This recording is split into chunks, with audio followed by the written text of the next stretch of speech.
This is Chuck Edson and Kelley Minty, a commissioner who is in office and not running a campaign this year. Yeah, one of the only ones. Yeah, she does have signs out there littering our community. Thank you, Kelley. Again, Kiva's Corner, conversations for consensus. Kelley and I have had our differences. We've made up. We understand where we're at, and we're going to show you how citizens and commission leaders can talk. We honor Kiva Sugarman here, who was my grandfather's age, and his motto, I ain't mad at nobody. And Chuck Edson adds, except politicians. Not really. Anyway, sometimes. Lots of citizens are angry with politicians. A quick note here, just recently I learned that to become a private nonprofit I had to change the name, so we're going to have two operations, Kiva's Corner, Conversations for Consensus, and Kiva's Circle, no sign yet, but that will be Deliberations for Democracy. And Kelley and I will be talking about that. A better word maybe would be citizen assemblies. We'll get into that. Kelley, there are 4 questions that I ask participants here, all trying to form them for each person. I won't ask you to make a campaign speech right now. Thank you. But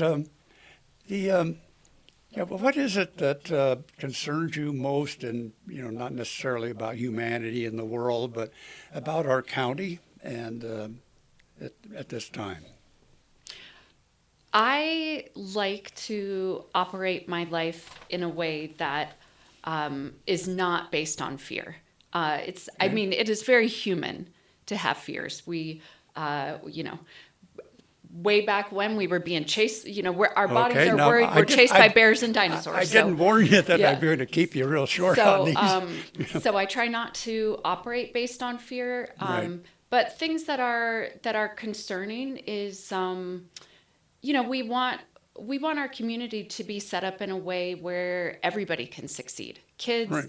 Families, our older folks. And so I guess if I had something that's concerning, again, I wouldn't use the word fear, but I just want to make sure that we're setting up our community in a way where everybody can be successful. Thank you. And how, I think you've kind of addressed this already, but how are you suited for that? I think you kind of alluded to a temperament or something, but say something about that. And I'll hold you short. We got a lot to cover.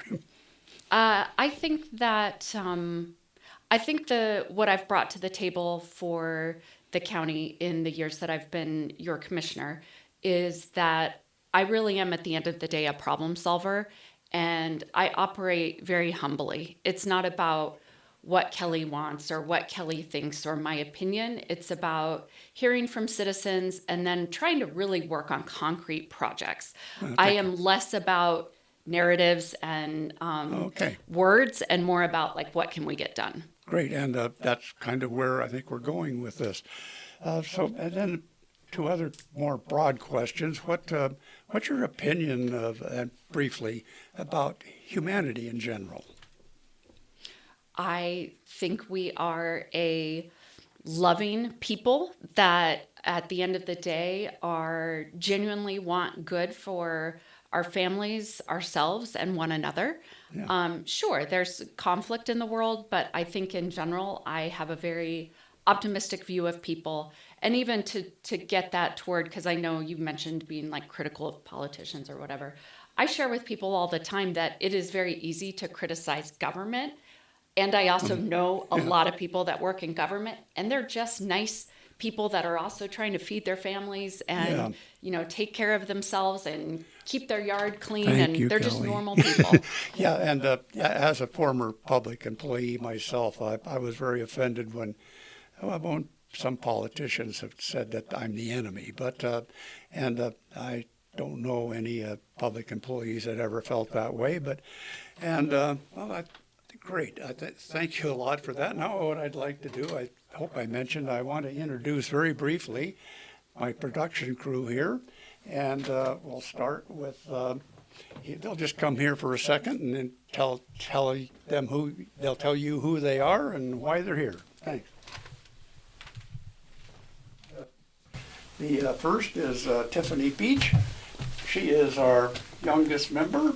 I've only met her briefly, and I don't know about her skills, but she's like the sweetest person I've met. So go ahead, Tiffany, introduce yourself. Tiffany Beach. I'm here working with the cameras and the lights, making sure everything gets recorded, making sure you guys are framed pretty and make sure everything's running okay. Okay, thank you. And we have Jude Garlitz, who's been here for, well, since I got help from Kurt Litke with the Klamath Film Society. He sent me Jude and Logan Baldwin, who's off working on a production in Ashland. So Jude, 19 years old. Yep, I am the main editor here. I'm the one who stitches all of this together for you guys to view. Very blessed to be working on this project and be getting the experience. And I hope that you guys are enjoying this as much as I am. Thank you, Jude. That's very nice. And we have here Chris German, who I met last Thursday, thanks to a reference. And Chris is a sailing captain. He studied journalism and political science. So his background is more suited to this than mine. I focus on humanity and all our problems. And Chris has a lot of video production experience, and boy, does Kiva have a lot of expectations for this man. So, Chris, go ahead.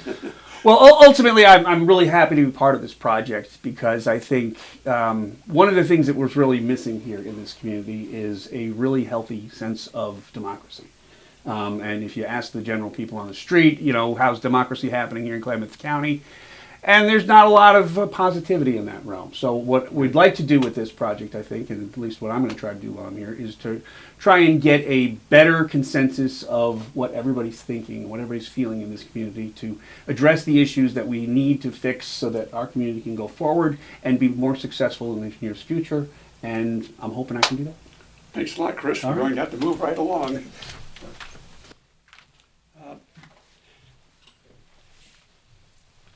Okay, commissioners are very busy, I know, and among the thankless tasks they have is budget approvals, and I've made some presentations there.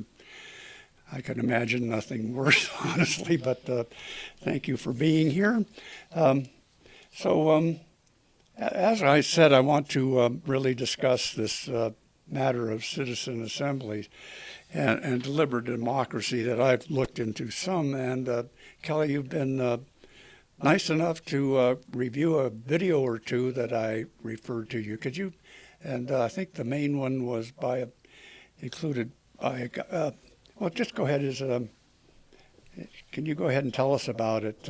What you saw there? Sure. So my understanding of deliberative democracy is sort of like a step, sort of a step beyond voting. So in voting, you know, we get to share our opinion, but this is where you take, instead of just voting on a candidate, you take a specific issue and you poll a broad swath of citizens together to discuss it, and you work toward figuring out some agreement on a solution. So I think, at least again, my understanding is it sort of builds off this premise that rather than this cliche or stereotype that people are very apathetic or they don't care, it says quite the opposite. People do really care. They want to share their opinions. And rather than have a very small group, sometimes it's better to have a group with a broad experience that can tackle an issue from a lot of perspectives. Yeah, thank you. The couple of the principles are that the group be representative of the community, and that preferably that they're drawn at random, so they're not coming in with a particular agenda like the usual suspects that come in and complain, like me and several other people we could name. So for the sake of time too, I know we're kind of short here. There were you've been commissioner for like 10. By the way, are you running again next time, or have you decided? I love being a commissioner. It Okay. is the greatest job and honor I can imagine. And I always say I will stay as long as the voters keep me. But ultimately, the voters get to decide. But yes, Right. I will continue on. Yeah, and Thank you. So, and good luck with that. So, I want to, that was, I think you were referring to a video. I couldn't think of his name. Frank Neblo. It's a great 17 and a half minute video. It's about town halls and why the normal town halls are made up of people, like I said, the usual suspects who come in and complain. It describes about how citizens just kind of give up because they believe that politicians are only interested in their donors. That's not true. That we just need to facilitate that communications, and that's what we're hoping to do here. Yeah, and I really liked that. It was a TED Talk, and Right.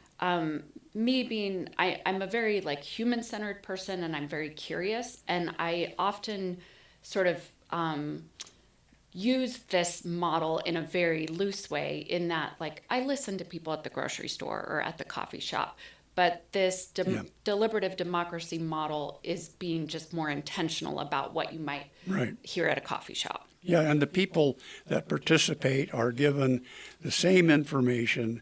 It's vetted by all perspectives, so it's objective and fair. The best evidence that all sides can find and agree on.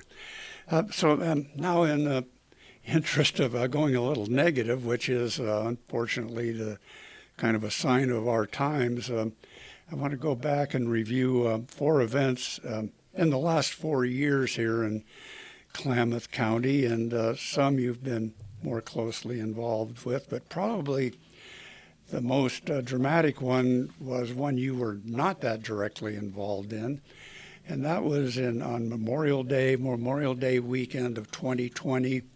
We had a Black Lives Matter protest at Sugarman's Corner, 6th and Main. I don't know how many people were there. My understanding is not many.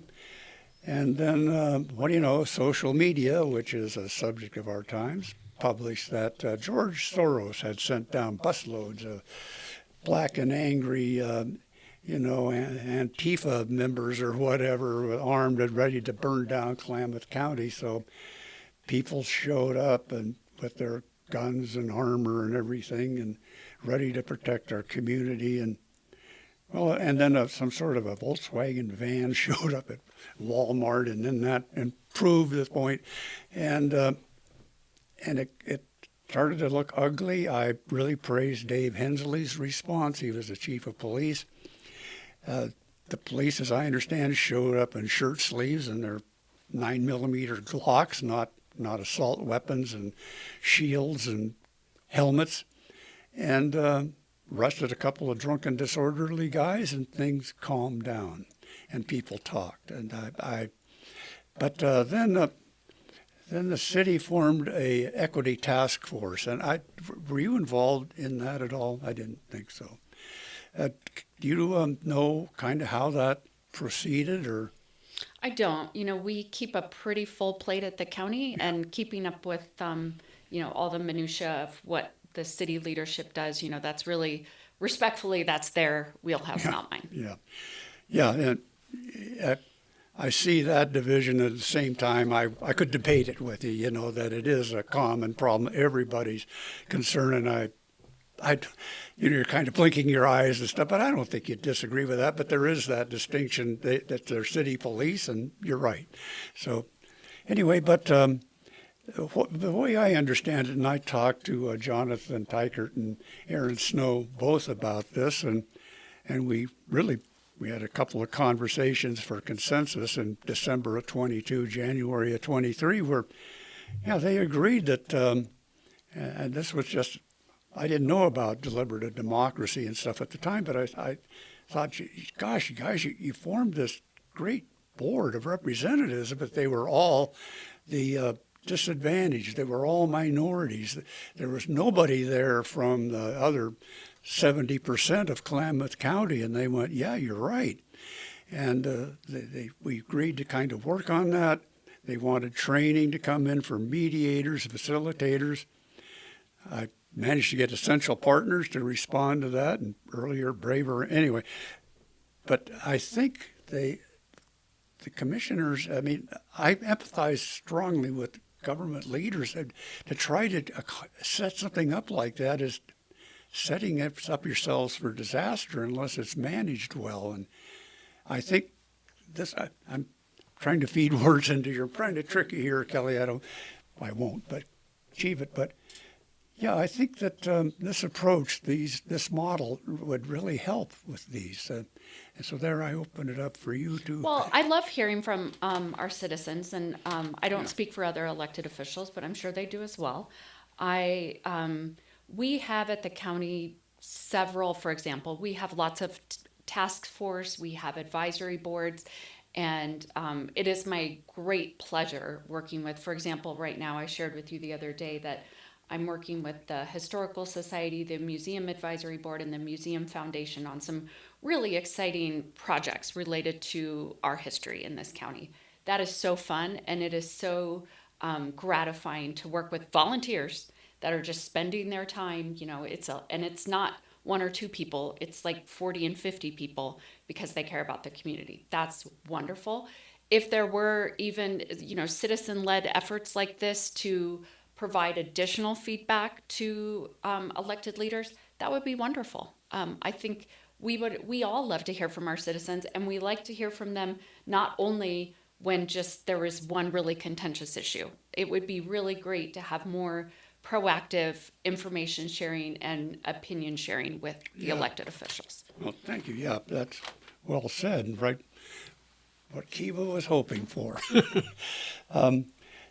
So there have been some other issues too. I think I pretty well covered what I think the problem was with the equity task force. Well conceived and good intentions, but Eric Osterberg, as I understand it, was to give a final report to the city council, and before it could start, I think a citizen showed up who I think was not in a good mental state or emotional state. He had a large rock and threatened to smash in Eric's head or something, and that terminated the whole effort, and the city council gave it up, and it's unfortunate that happened.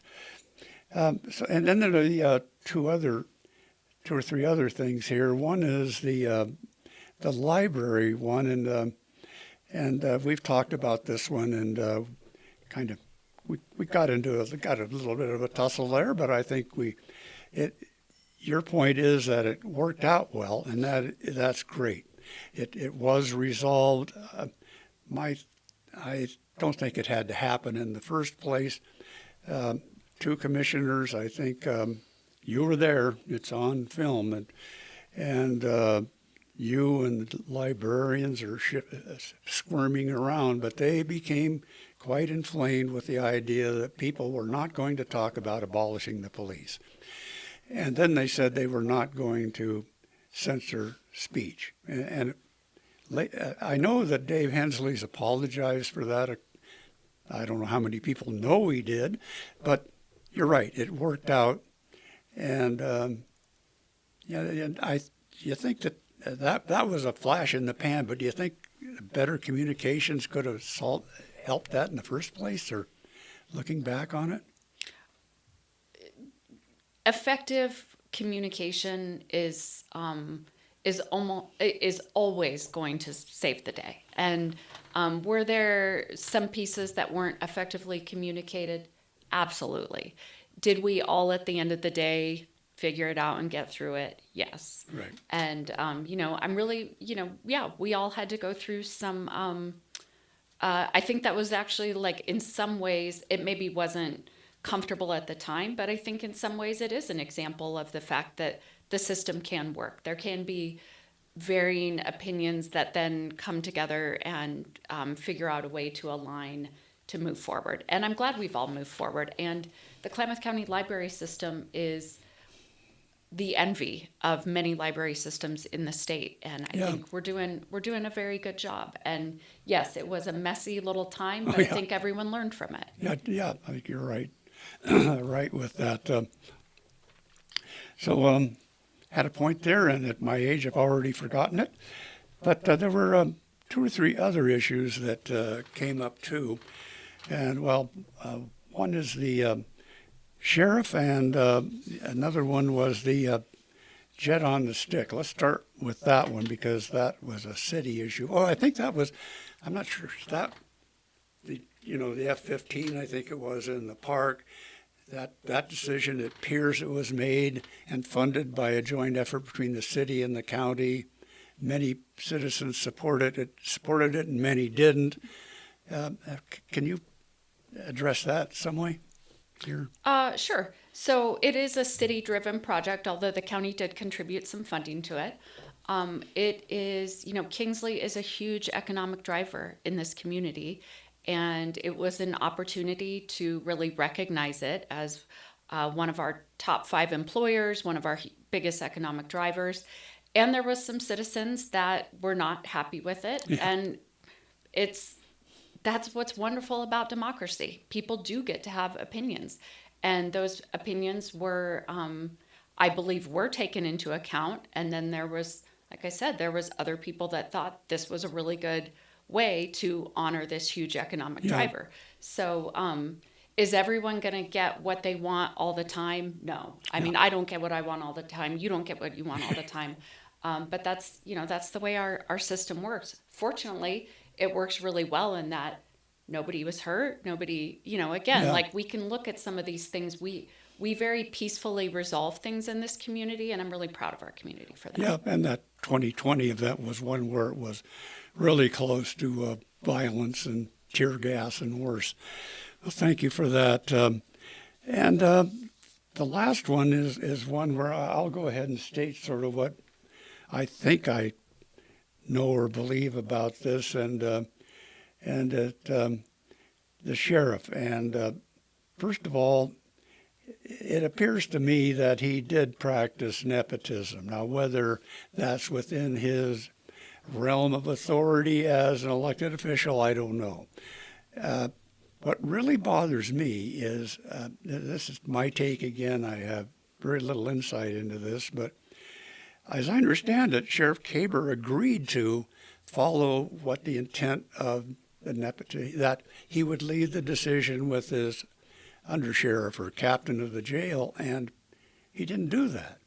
So I don't know if he violated an ethics law or rule, but it seems to me he kind of violated a personal ethics thing about not staying with his word. I mean, am I being unfair to the sheriff? Or this is a maybe it's unfair to ask you this, but I will anyway, Kelley. I mean, well, I don't speak for the sheriff. Right. And it's really not, I don't think it would be very productive for me to sit here and offer judgment or opinion any which way. We all need to move forward.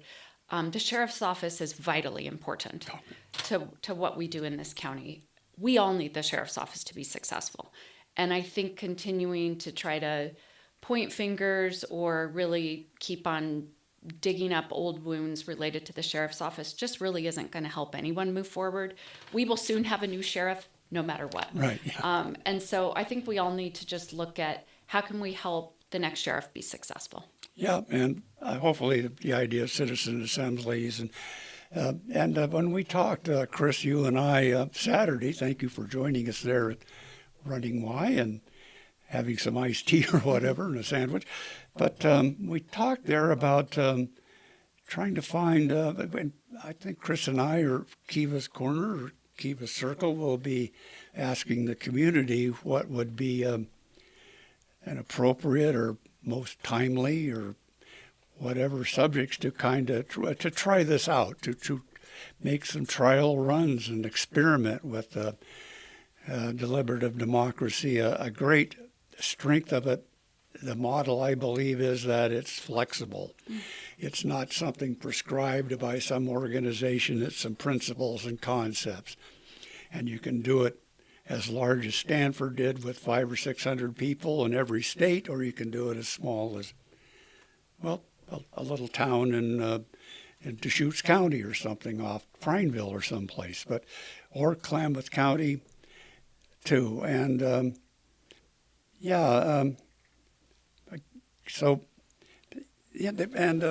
okay, that's right. We've talked about law enforcement, and Klamath Yeah. County's a huge jurisdiction, and Yeah, there are we- remote areas. So Right. thank you. We Go with talked that. about maybe a good use of the model might be for a large group of citizens to talk about how to adequately fund public safety for moving into the future. That's been an issue in this community for a long time of how to properly fund it.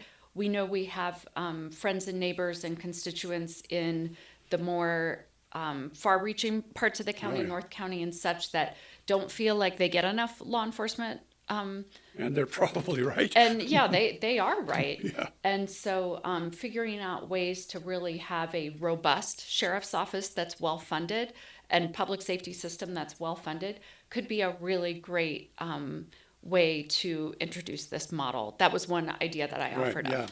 And I think Chris and I both like that, but we trying to figure out a way to get some public input into that. And I really think it would work best with this model if the public asked government to do it, and not Chuck Edson saying, doing what I've been banging my head against the wall here for a couple of years. But get the citizens to ask you to do these things that you want to do too, but it's a risk.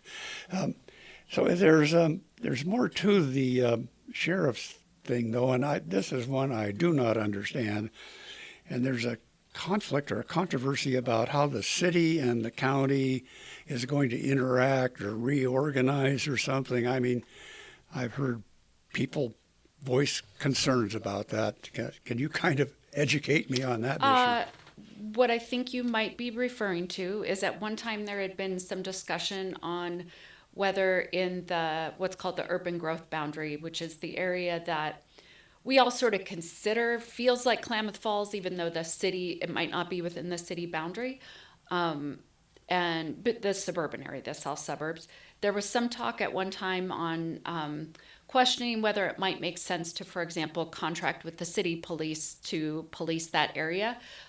As best as I can tell, that conversation didn't really go anywhere for now. It would have been a pretty expensive endeavor. Okay. And again, now we have a new sheriff coming on board, and okay. I'm really looking forward to working with him on what ideas does he have. And so I think it's going to be a really exciting time for leadership to get back together and try to problem solve some of these big issues. You just brought to mind when you were talking there, when I was working back in the early '90s, that there's a concern too about the county being a good part of the city, basically, and the school districts, county and city, and the pay differentials, and trying to streamline administration, and the state education board suggesting this and that. And I don't know, maybe that's something the citizens could talk about. It's beyond my grasp, and this law enforcement matter too. Well, we're running out of time here. I forgot to shake your hand at the beginning, Kelley. And I take what you're saying as adequate support for asking the citizens to support this. See, Chris, he looks pretty attentive over there. Any concluding remarks you would like to make to Mr. Sugarman? I love Kiva Sugarman's motto. Yeah. We do all need to work together. There is, while the emotional impulse to be angry or frustrated is very human, I think that it's great when people can take a deep breath, sit down, understand that we should give everyone grace, that everybody, I really believe that like everybody's doing the best they can every day. Yeah. And we need to honor the fact that sometimes the difference of perspective is because we have different perspectives. I have a lot, experiences in my 40 some odd years that are different than the experience that you've had in your years. And that's something to honor, not to battle over. Like, let's all honor all of our experiences and perspective and then find ways to work together. A few years ago, I got really reintegrated in January of 21 with that insurrection, and it took me a while to get over that. And And I thought, okay, I need to investigate this. I went to a people's rights meeting, which I think was a large part of the people who responded to protect our community in May of 2020. Those are almost to the last one, people you're describing who they believe they're doing what's best for everyone. Yeah, and who can argue with that? Yeah. And thank you, Kelley. Appreciate you Thank coming you. in today. And I know you got about a minute and a half to get to your next meeting, and I'll shake your hand Yeah, again. best of luck. Thanks a lot. Yeah, thank you. So please, we'll be reaching out on websites soon, and hopefully, and we'll be doing some more productions, and we have some in the can, so stay tuned. Thank you.